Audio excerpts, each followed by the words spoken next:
কারণ হলো নবীজির ঈসা আসা নবীজিকে এত ভালোবাসত। ওই মক্কা নগরে যেদিন নবীজির আশ্রয় ছিল না, নবীজির সাহায্যকারী ছিল না, হাদিসের ভিতরে আসছে আল্লাহ নবী কাবা রাতিবে বসে বসে কোরআনুল কারীমের তেলাওয়াত করতেছিলেন। আবু জেহেল গিয়ে নবীজিকে ধমক দিল, তারা করলো বকা দিল, ও মুহাম্মদ কোরআন তেলাওয়াত বন্ধ করো।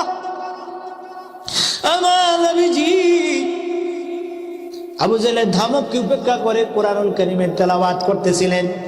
আবু জেহেল চলে গেছে, ভান করে আবু জেহেল আসলে চলে যায় নাই। ওই যে সাফা পাহাড় আছে, মারওয়া পাহাড় আছে, ওই পাহাড় থেকে বড় একটা পাথর লইছে আমার নবীজিকে মারার জন্য। আল্লাহু আকবার বলে। বড় পাথর লইয়া, বড় পাথর নিয়ে নবীজির পিছন দিয়ে ঘুরিয়ে ঘুরে আসিয়া নবীজির মাথাকে লক্ষ্য করে এমন জোরে পাথরটা মেরে দিল, ওই পাথর আঘাতে সঙ্গে সঙ্গে নবীজির মাথা ফেটে গেল।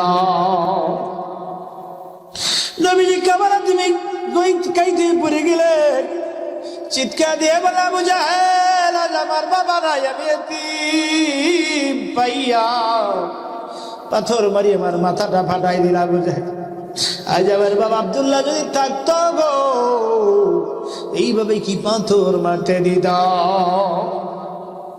নবীজি গইরায় আর কান্দে, মাথা থেকে রক্ত বের হয়ে হয়ে, মাথা থেকে রক্ত বের হয়ে হয়ে কাবার জমিন লালে লাল হইয়া যাইতেছে। কেউ নবীজিকে সাহায্য করার জন্য যায় না। ঠিক তখন নবীজির এই চাচা হযরত আমির হামজা শিকার করতে গিয়েছিলেন জঙ্গলে।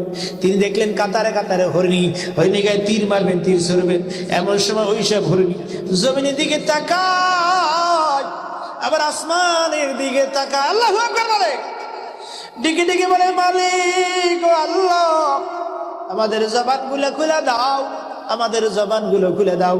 নবীজির দুঃখের কথা নবীজির চাচা আমির হামজাকে শুনাইয়ে দেয়, নবীজির দুঃখের কথা নবীজির চাচা আমির হামজাকে শুনাইয়ে দেয়। আল্লাহ পাকের রহমতের দরিয়া জোশ পয়দা হয়ে গেছে।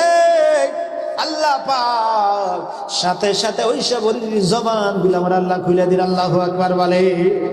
ওই সব মানুষের মতো কথা বলে, ডেকে ডেকে বলো আগো আমির হামজা তোমার এতিম ভাতিজার দুঃখের খবর তোমার কাছে পৌঁছেছে নাকি? তাকে আবু জাহেল পাথর মারিয়া মাথা ফাটাই দিছে। ওই কাবারা তুমি গইরাই কান্দে, কেউ তাকে সাহায্য করার জন্য যায় না।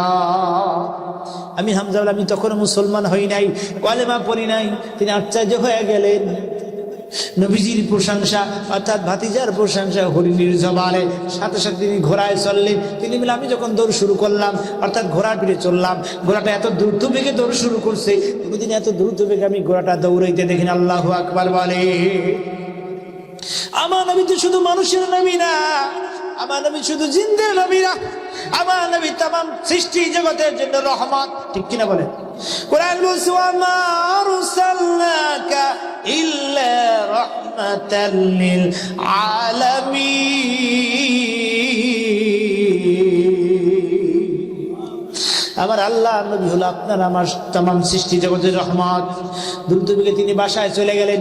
গিয়ে দেখেন তার স্ত্রী পানির গ্লাসে ডেকে আছে, দাঁড়িয়ে আছে, ডেকে ডেকে বলে প্রাণের স্বামী গো পানির গ্লাস হাতি নাও, তোমার এতিম ভাতিজা বাবা মুহাম্মদের খবর তোমার কাছে পৌঁছেছে নাকি? তাকে আবু জাহেল পাথর মারছে, পাথর আঘাতে মাথা মোবারক ফাটে গেছে। ওই কাবারা তিনি গইরাই কান্দে, কেউ তাকে সাহায্য করার জন্য যায় না। হযরত আমির হামজা তিনি বলেন আমি তখন মুসলমান হই নাই, দ্রুত বেগে চলে গেলাম আমার এতিম ভাতিজার দুঃখের অবস্থা দেখার জন্য। গিয়ে দেখি অবস্থা করুণ অবস্থা। তিনি যাইয়া ভাতিজাকে জড়িয়ে ধরলেন, অর্থাৎ নবীকে জড়িয়ে ধরলেন, ডেকে বলেন বাবা ভাতিজা আমি তোমার চাচা বেঁচে আসে, তুমি চিন্তা করো না।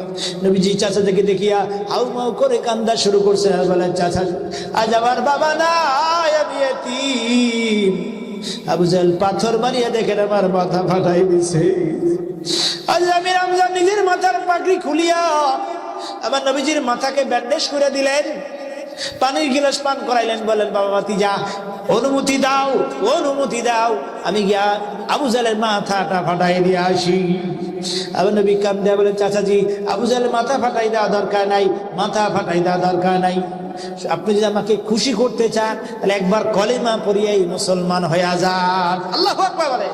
সঙ্গে সঙ্গে হযরত আমির হামজা কলেমা পড়িয়া তিনি মুসলমান হয়ে গেলেন। লা ইলাহা ইল্লাল্লাহ ইল্লাল্লাহু মুহাম্মাদুর রাসূলুল্লাহ লা ইলাহা আর জোরে লা ইলাহা লা ইলাহা ইল্লাল্লাহু